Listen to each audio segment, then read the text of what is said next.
Assalamu alaikum. My name is Dr. Al-Kamas. I'm professor of surgery at The Ohio State University. My specialty is transplant surgery. And today, hopefully, we'll hear Dr. Salim Beshyah. He's consultant physician in the United Arab Emirates. Salim is co-founder of Ibn Sina Journal of Medicine and Biomedical Sciences with me and a few other Libyan physicians, and has been with me and as a friend, as a co-editor for many, many years.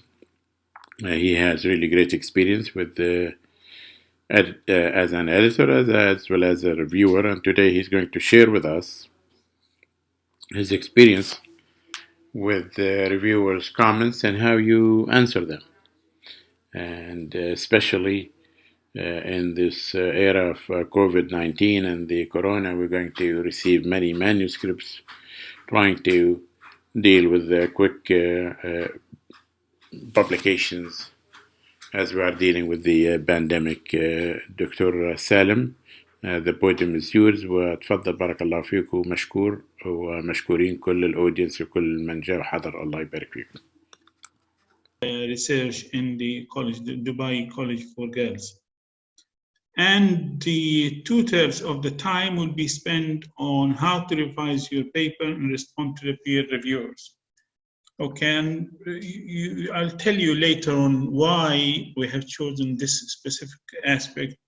Now, although as Rami in the audience was saying that we wanted to address the issue in more systematic way, starting from the idea all the way to the manuscript. But let us start as we planned for tonight, okay?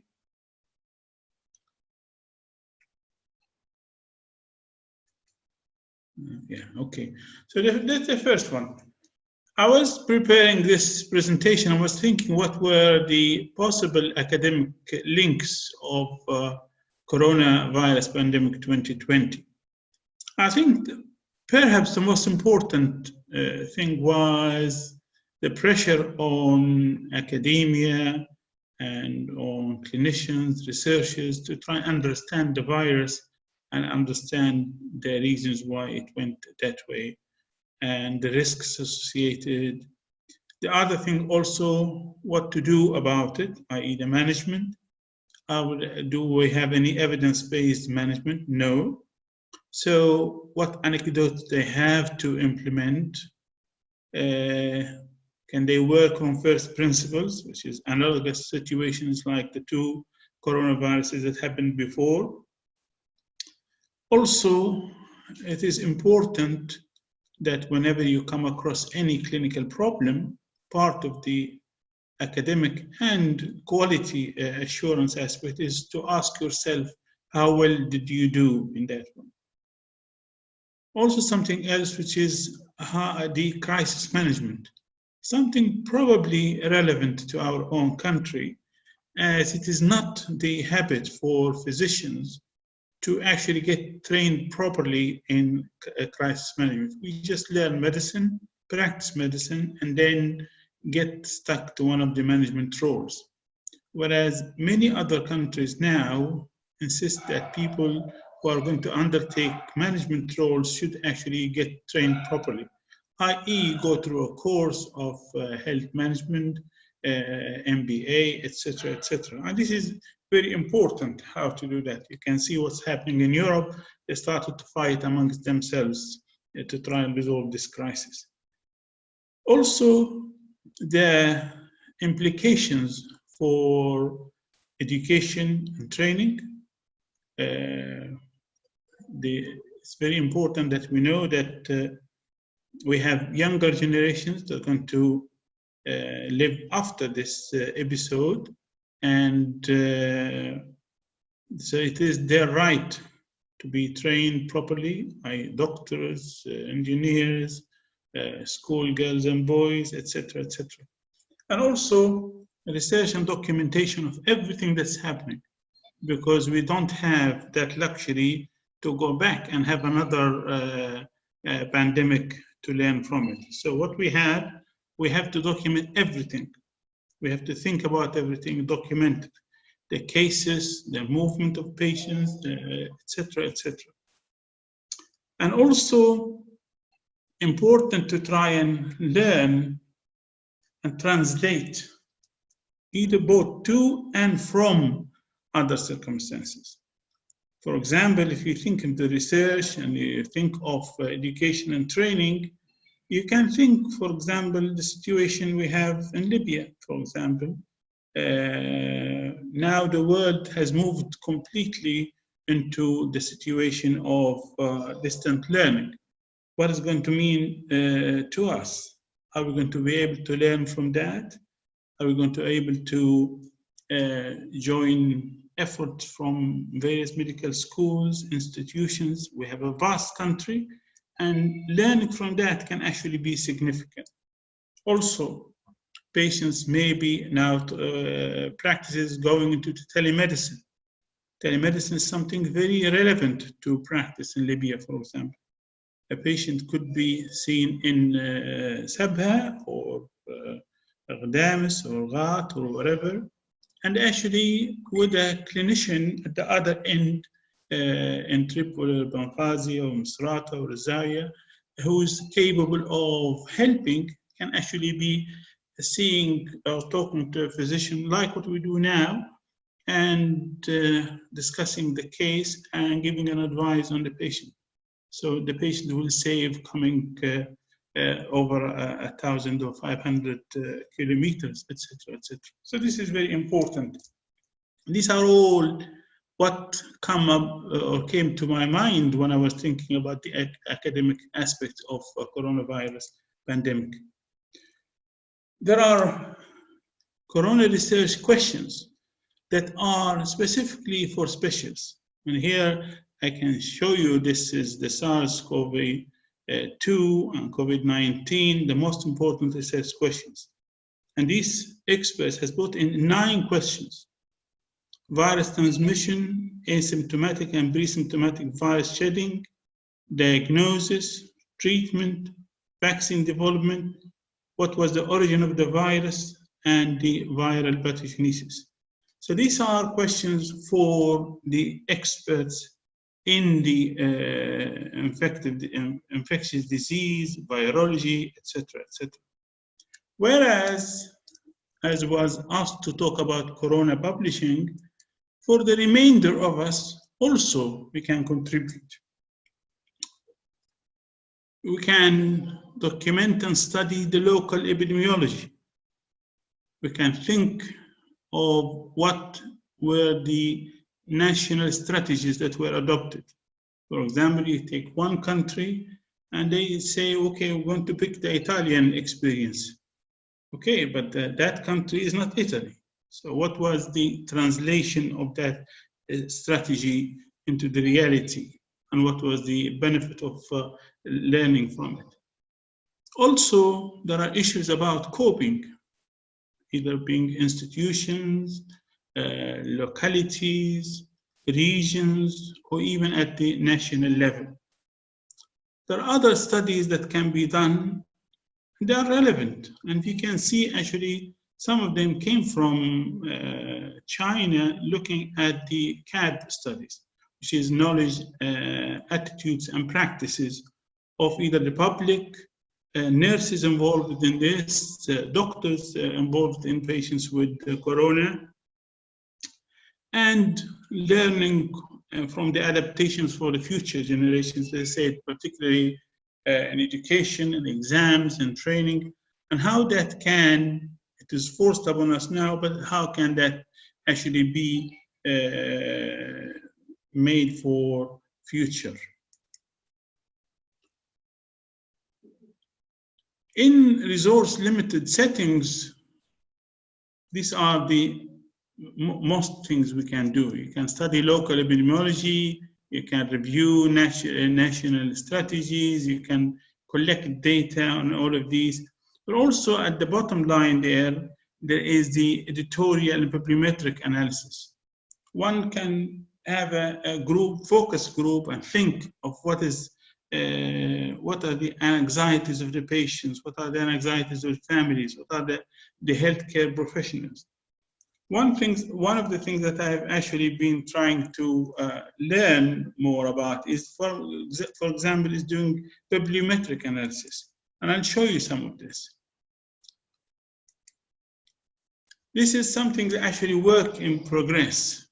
What I decided to do is actually looked at all the publications that were released in Scopus between 1st of January to the 31st of March 2020.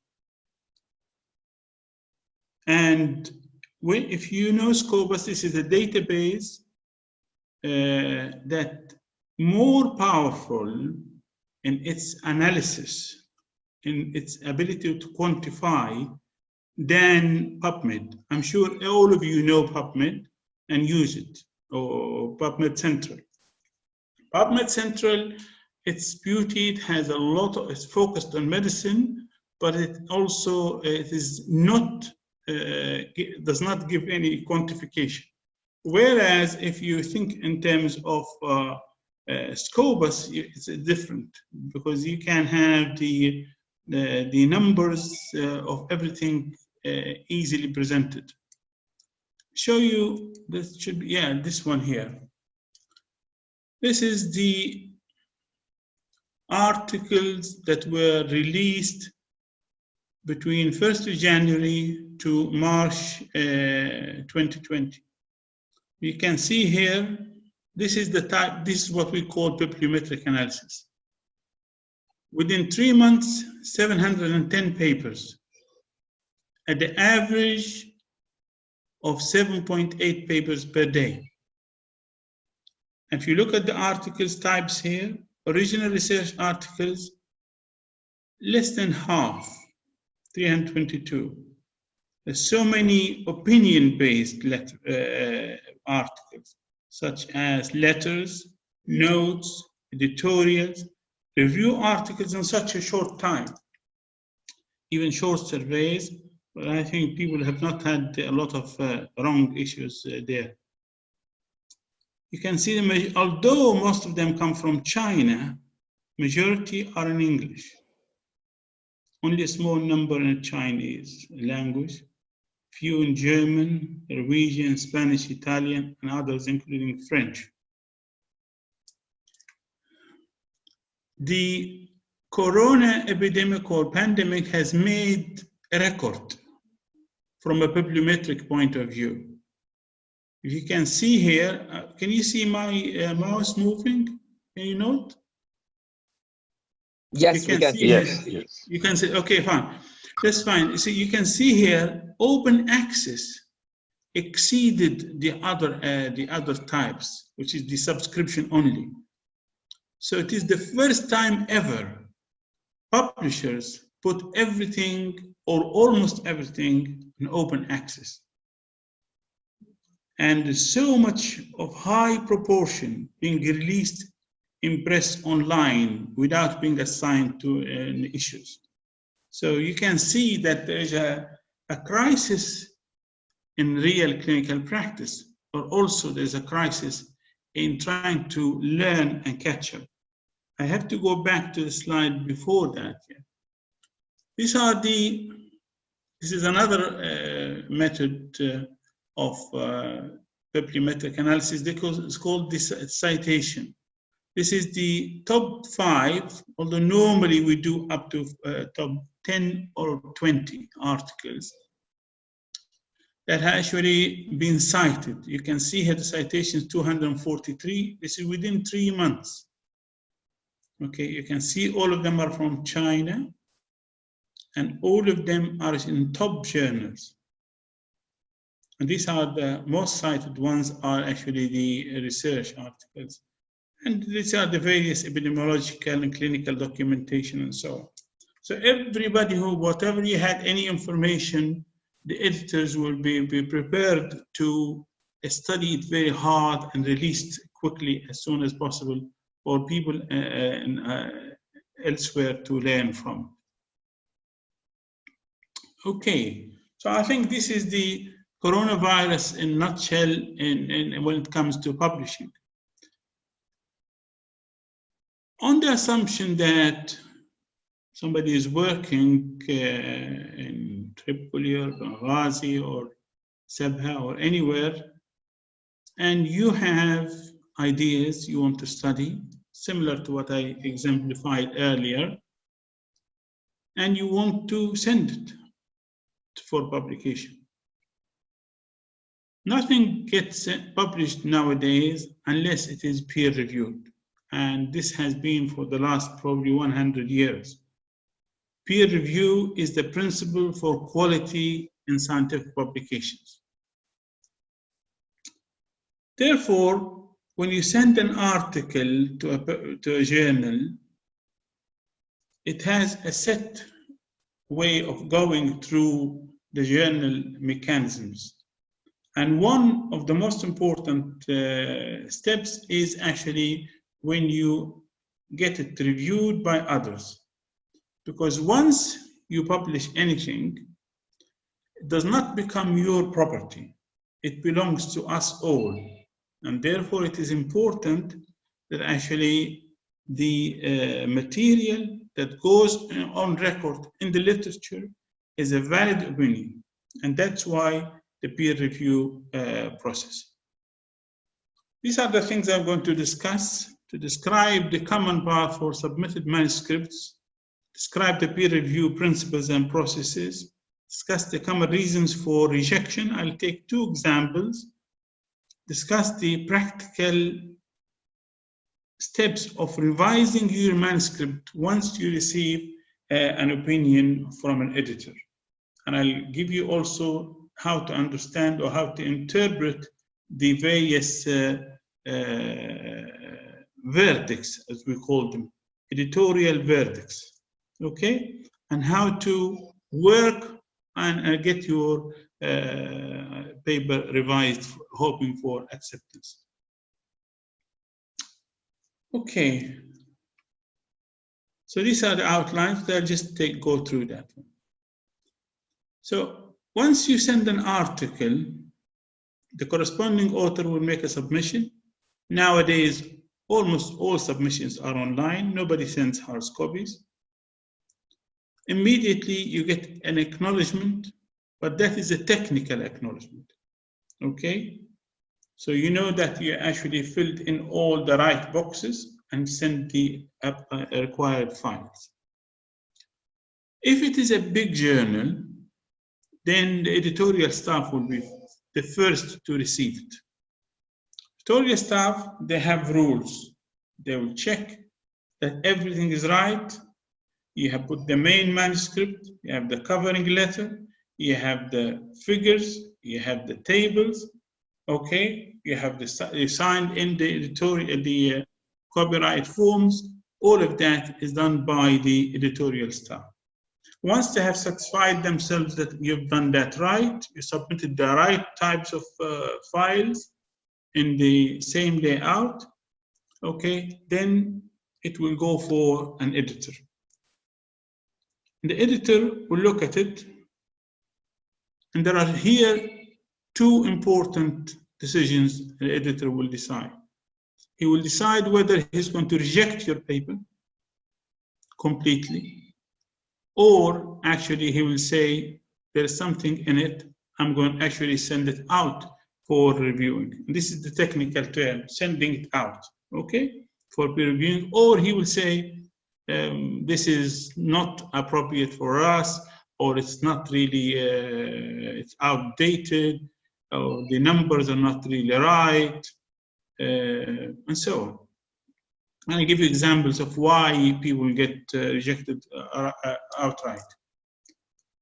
Okay, but if it is a small journal, then you'll find they will try and send all the articles they receive to peer reviewers, and they get an assessment file.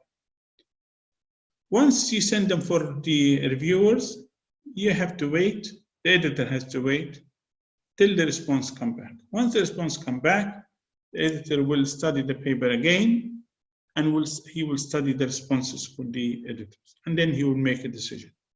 And once that decision is made, it will be sent to the corresponding author. Nowadays, with the electronic submissions, most journals would request you to put in the names and the communication points, i.e. emails, for all the authors. And all the correspondence goes also to all the authors in the same time. So this is very important. So why editors can't decide on articles themselves? Why? What's the principle behind the editorial peer review process? There are two things. One is the processes and one is the outcomes or the objectives. The idea of the objectives is that to provide the reader, the researcher, and other users of the journal with a clean, polished, readable article. Okay? So they want something not excessive in length, not very short.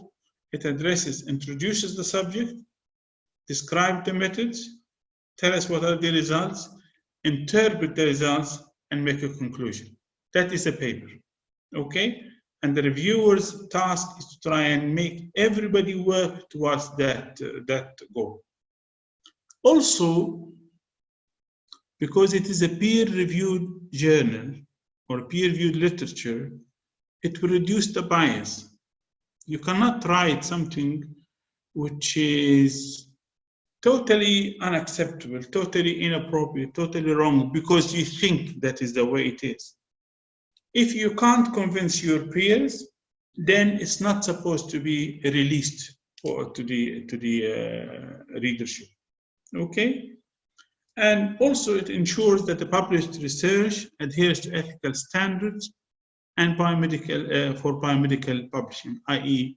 all human and animal research must have been approved by an institution review board, okay, and everybody has given a proper consent. And nowadays, many journals in the Middle East start to ask for the document of the approval, because they cannot go around finding the numbers, reference numbers for somebody approved in one country or another, or one city or another. So they will ask you to load up in the non-reviewed documents to review, actually send in the ethical approval decision. Okay? That will have a reference, has the name of the ethical board, etc., etc. So how do you go about that? They go by assisting the editor in making decisions. So the reviewer is not aiming to reject a paper. Is actually aiming to make the editor make the correct decision about a paper. Doing that, he will be offering constructive feedback to the authors that will enhance their final writing product. So the classical response of a reviewer, they will make a paragraph or two describing what they understand from the paper. Okay? So they will say, Beshyah and colleagues did this survey online to assess the knowledge, attitudes, and practices of practitioners in acute internal medicine in Tripoli, Libya, during their response to the COVID-19 pandemic. Okay? They have demonstrated good knowledge, positive attitude, and practices adhering to the recommendations given by the WHO and their local bodies. Okay?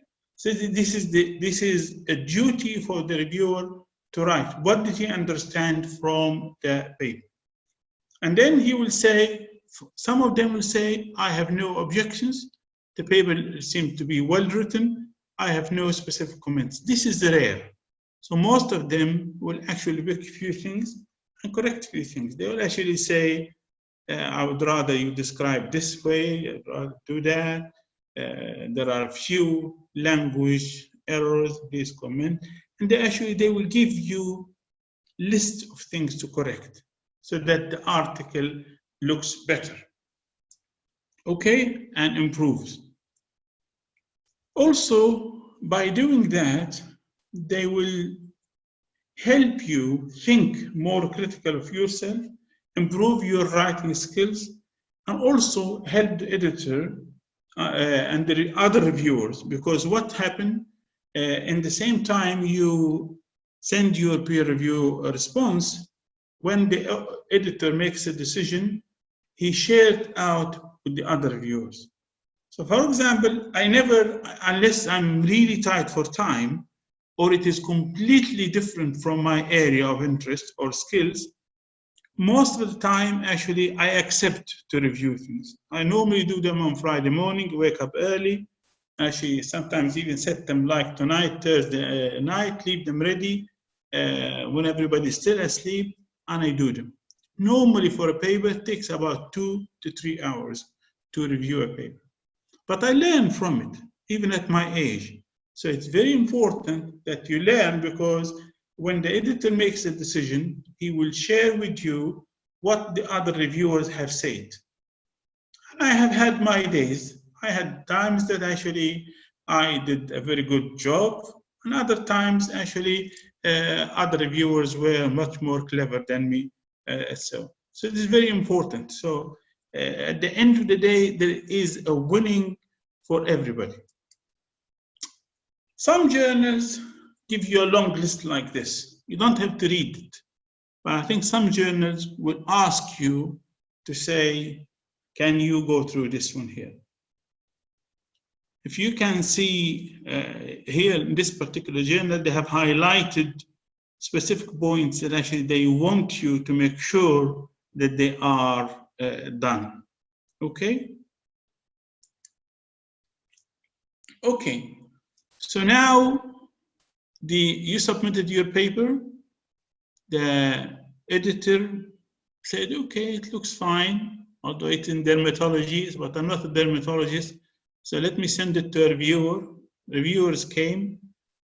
For peer reviewers, you must have 2 reviewers, except occasionally for case reports, it may not actually be required to have 2, maybe the editor and a peer reviewer. So these are the types of the verdicts that you get from an editor. Acceptance directly, which is very rare these days. Rejection, very common. But the most common one is to revise. And then how they will say it, this is many people, they don't understand the language that the editors are writing. What the editor will write to you, say, thank you very much for sending your or sharing your article with us, and send it for consideration for publication in our journal. And he will tell you exactly what happened. They will tell you normally it was read by an editor or reviewed by an editor and 2 independent reviewers, okay? What they normally say is, in its current shape, it is not acceptable for publication. However, if you are prepared to undertake, they will say it, minor revisions or major revisions as recommended by the reviewers, will reconsider the article. So it is not a rejection. So, but they have to say it in a way that it sounds like a rejection. Okay? And the minor revisions, normally the editor will be able to make a decision on his own. So for example, there'll be a few language, change the table into 2 tables or amalgamate them or something which is minor. The editor will actually will be able to make a decision about it. However, if they say you have to undertake major revisions, then the editor has an obligation to send it back to the reviewers, because there are issues that are more scientific and more core issues that need to be addressed. Okay, so therefore he has an obligation to send it back to the reviewers. Now, nowadays there are other suggestions. Sometimes they will tell you submit it elsewhere. For example, the journal is based in the Middle East, for example, and somebody will send you an article from Nepal or Bangladesh which has implications only for that particular part of the world. So that cannot be translated into the wider audience of the journal. So therefore, they will say, perhaps it's more appropriate to be sent to a national journal publication. Sometimes they like the ideas, but they don't really want to give it a full publication. They'll say, we are prepared to accept a letter to the editor. Okay, so that's the policy of the journal. You can do it. Depends on the level of the journal. For example, a letter to the editor accepted in the Lancet, on the New England Journal of Medicine, on the BMJ, or Nature or Science, this is way above 2 or 3 articles published elsewhere. So this is very important. The other issues that nowadays happen, also very important for you to know, they may transfer to a sister journal. If they transfer to a sister journal, you have to be careful, because most likely a sister journal is an open access journal, okay, and you have to pay for the publication. So these are the 2 types of rejections. Either outright rejection, means don't go back to the journal, the same journal, go elsewhere, okay? Because it is extremely unlikely that you can develop it in a shape that will be suitable for that particular journal.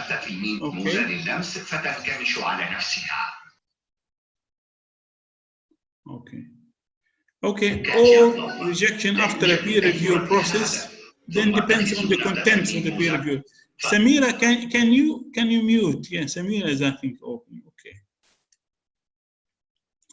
So what are the reasons? We can spend the whole night here, but I think I picked 2 examples.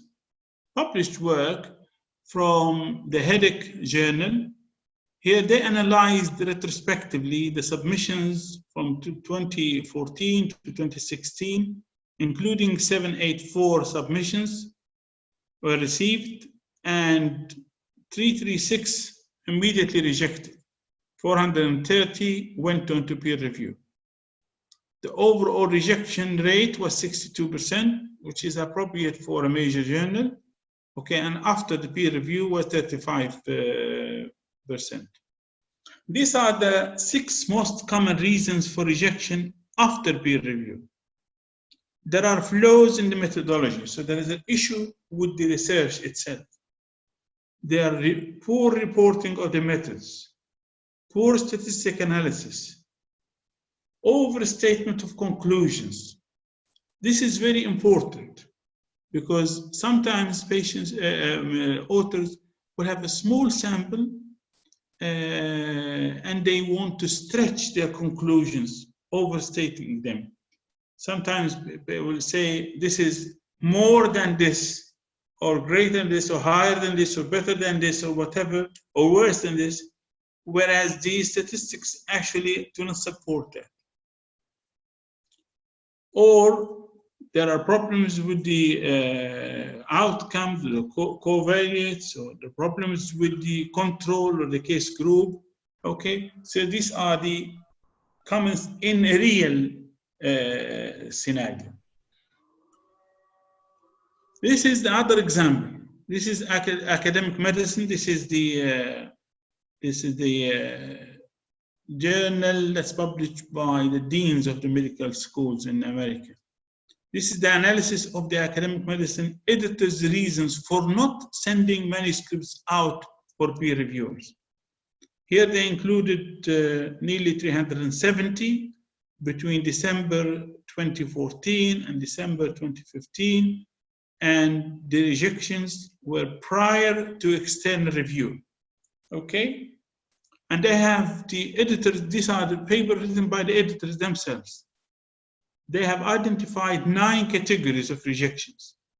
Either ineffective study question, so actually there was no point of asking the question, or the design is not capable of addressing the research question. The data collection was suboptimal. For example, there are many failures. The numbers are not enough to make that conclusion. Maybe the discussion was very weak, or the conclusions were not strongly based on the data that's been presented. Perhaps the topic was unimportant or irrelevant to the journal's mission. And this is very important. It's about 30%, 37%. Weak data analysis or presentation of the results. I want to stop here specifically to comment on one of the commonest issues that we find in submissions from our part of the world to our journal, where the results suffers from a major problem, which is the results are described in the text, repeated in the tables, and represented in the figures. That's not right. The way to write properly is to comment on the results and highlight the most important ones in the text, refer to the tables or to the figures. Normally, you preserve the figures for complex results and tables for complex results. And also the other thing we find on many occasions that the author will send you all the figures that he has or she has used in the last presentation. For presentations, figures and tables must be very clear, must be very small. For publication, they must be more complex. So if you, in discussing a point or a couple of points, you use 3 slides, related issues, in the presentation within a paper, you make those all in one figure and put them A, B, C, because they are addressing the same issue. In the tables also, you need to put more data in the tables. I was just reviewing for a couple of my residents' paper. I'm not involved in the research, but I was just reviewing it for the way it need to be written. And I found 7 tables, because what they've done the columns and the rows, they were inverted. And therefore, they had to put each question separately. And that's why they resulted in 7 tables. Whereas actually, if they want to compare 2 groups and several points of discussion, if you put the 2 points against each other as columns, and then you can do as much as you like in terms of rows. This is very important. Most journals would expect you to send in maximum of 6 parts. They will do 2 figures, 4 tables, 4 tables, 2 figures, 3 and 3, and so on. And that you need to check in the journal itself. Text difficult to follow. So some of the examples, about 1/4 of them, or to understand. Inadequate or incomplete introduction. In the introduction, as we will discuss hopefully in future sessions, you want to tell the people what is it that you're talking about, what is available in the literature, what is not available in the literature, and what are you doing. So normally, you could cover all of these between 3 to 4 paragraphs. Literature review is not part of the introduction of a research article. There are about 10% of them, they have other issues, and they have issues with the scientific content here, conduct. Here they're referring to lack of ethical approval or lack of consent in situations where consent should have been included. Okay, so these are just 2 examples of rejections before and after peer review processes.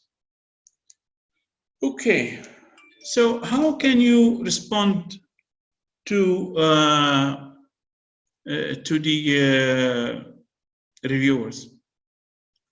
The best place to read about this is actually to do it under supervision.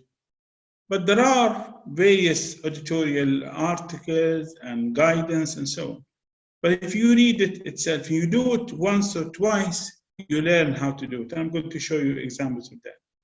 Here I've just shown examples: revising a manuscript, the 10 principles to guide success for publication, how to reply to a referee comments when submitting a manuscript for publication.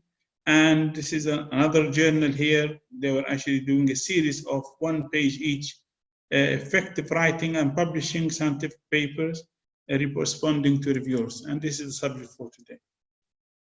Who is likely to be successful in revising? A person who's prepared to accept criticism, a person who is willing to revise his position, somebody who actually will not stop, and somebody who is organized. These are the most likely people that actually they will be able to get a manuscript revised successfully and resent. The best time to start working on this is the day you receive the reviewers or the editor's response. It's on the same day, unless you are on call, you're being busy doing something else. Read exactly what is it and go through the process that we're going to discuss later on. What are the 3 golden rules for responding to a referee's comments? Number 1 is answer completely. Don't be selective in responding to, because the editor will come back to you. You'll say that you have not addressed this issue. Answer politely and answer with evidence. So these are the 3 rules. So number 1 step, you decide whether you want to resubmit the paper to the same journal or not. If the reviewer did not invite, the editor did not invite you to resubmit, it's unlikely that you get it in. If both reviewers say they have, this is the key word, we found major flaws. If you see that word in the reviewer's report, means you have no chance to get that article back to the same journal. Unless it is true there are major flaws, or you have not expressed yourself well to convince them.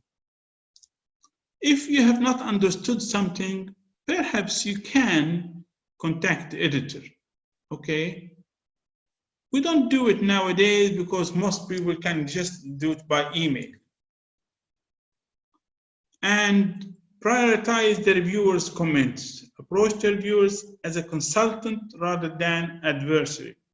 So learn from the reviewer rather than actually try and contradict them. And deal with the reviewer's comments which does not agree with also. So you don't, for example, they will say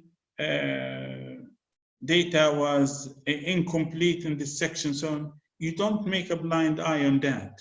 You have to respond to this, to the points raised by the reviewers completely, totally. When you disagree with the reviewer, then you have to disagree with him. For example, one of the papers that we sent yesterday, one of the reviewers asked us to add a table. We didn't feel that there is a need to add the table. So what we've said, there's no need to add the table. We feel that we have already adequately described the situation. There's no need to do it. Okay? And if the two reviewers have a divergent comments, you cannot just lean on one side. You have to address both of them. But you have to decide which one you're going to accept, which one you're going to reject. Also, you cannot just respond to the reviewers by saying, yes, we've done that, yes, we've done that, yes, we've done that, whereas actually you have not done it, because the manuscript will show it. And nowadays, what they expect you to, as I will show in future events, they actually, you expect you to highlight all the changes you have made in the final version.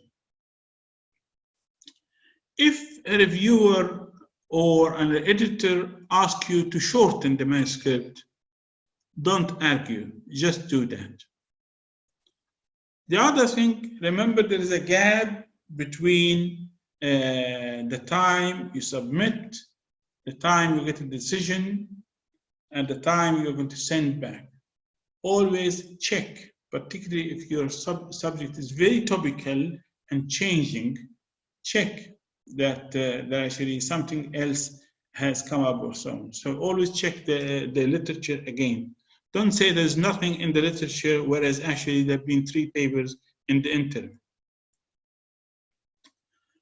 I would like you, particularly the younger colleagues, to look at this, because this is the way the reviewers, they call it the point-by-point responses. Normally, what you'll have a covering letter, but also there are the reviewers of point-by-point responses.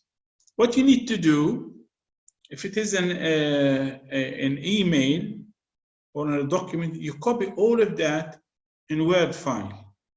And then you start going like this, as you can see on the slide here. You start by reviewing one comment. This is the simplest way, but I think you write the comment here. What you normally do is actually divided into small pieces, and you respond to each one on its own. What I normally do, for example, this one here, I would have divided into each about three of them, 3 different parts, and I respond to each one. And always be nice to reviewers. Look at this classical one here. Response: thank you for your thorough review and salient observations. It is our sincere hope that this report provides the necessary science and engineering to guide future rock dusting regulations and practices. Okay?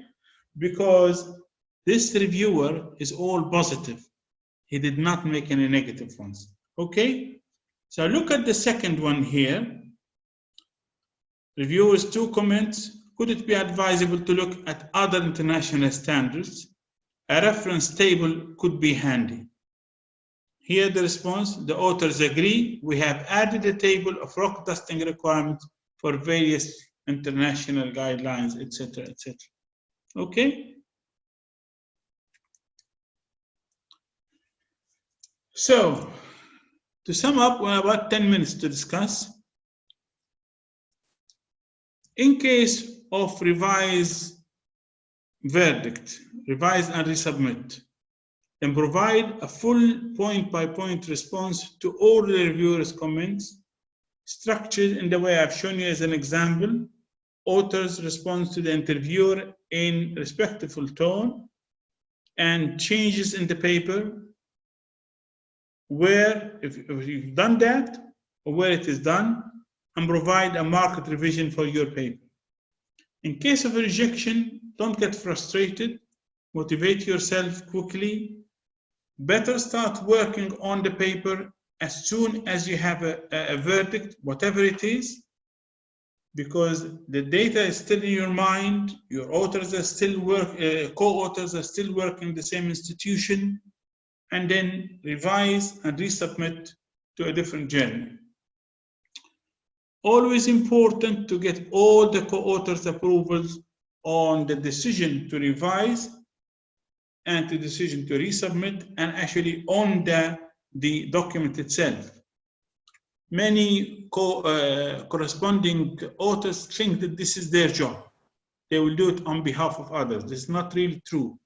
You have to take their opinion and make sure that actually they actually see and approve that article as it is submitted. This is a few minutes summary of the pathway to success or failure. You fail if you stop chasing it. Here you get a rejection letter. You give up, you get upset, you go on holiday. So you no chance of publication. You get a rejection here. You determine the type of the rejection. Is it outright rejection? Identify the reasons you may need to discuss with your co-authors. You may have had a fatal flaw, inappropriate to pursue the publication, forget it.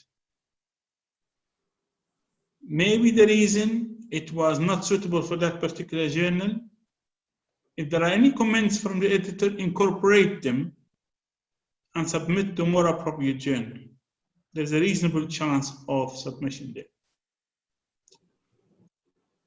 Not suitable for that particular journal, but you give up, you have no chance of publication. Again, similar to this one. If the rejection is conditional, I never get upset about it. Once, when I was a young man, I've shown 3 pages response to my boss, and he was going to a meeting. So he stood up and he was shaking like this to in front, reading all the 3 pages. And he looked at me, he said, "Can you deal with that?" I said, "Yes, I've read it, it's all doable." He said, "Carry on." If you say this is a very long response from the journal, they don't want my paper, without reading it in detail and see what you can do, then you lost yourself. So conditional rejection, go through the details, improve your article, and submit either to the same, if they have invited you to submit, or to another journal. So to conclude, ladies and gentlemen, where possible, the author should consider revising rather than sending to another journal, because unless you say, the editor said, don't send it back, there's any hint that he's interested in it, then send it back. Respond to the referees, the reviewers' comments. Be careful. Write detailed response. Overcome any feeling of personal attack on you. Some actually, and I had that in my own life, sometimes the reviewers give you ideas that you have never thought about. And that actually, they make your paper much better. I can tell you one example. We were looking at the regulations of allowing people with diabetes in various parts of the world, whether they can drive, whether on insulin or not on insulin, and so on. And we found, divided the world according to the not the map, according to the IDF, the International Diabetes Federation regions. And one of the reviewers said, you have just put them geographically, and maybe they are next to each other, but they're not the same. What we'd like you to do is to analyze the data based on the social development. And we created new 2 tables that made the paper much better. So we enjoyed doing that. Whether you are in agreement or not, always be courteous, objective, and give evidence to what you say. Remember always the Williams 3 golden rules: respond completely, respond politely, and respond with evidence. Particularly if you think that the reviewer got it wrong. So don't say, I think, I feel. Say the evidence from this publication or that suggests to the contrary of the esteemed reviewer. Thank you very much.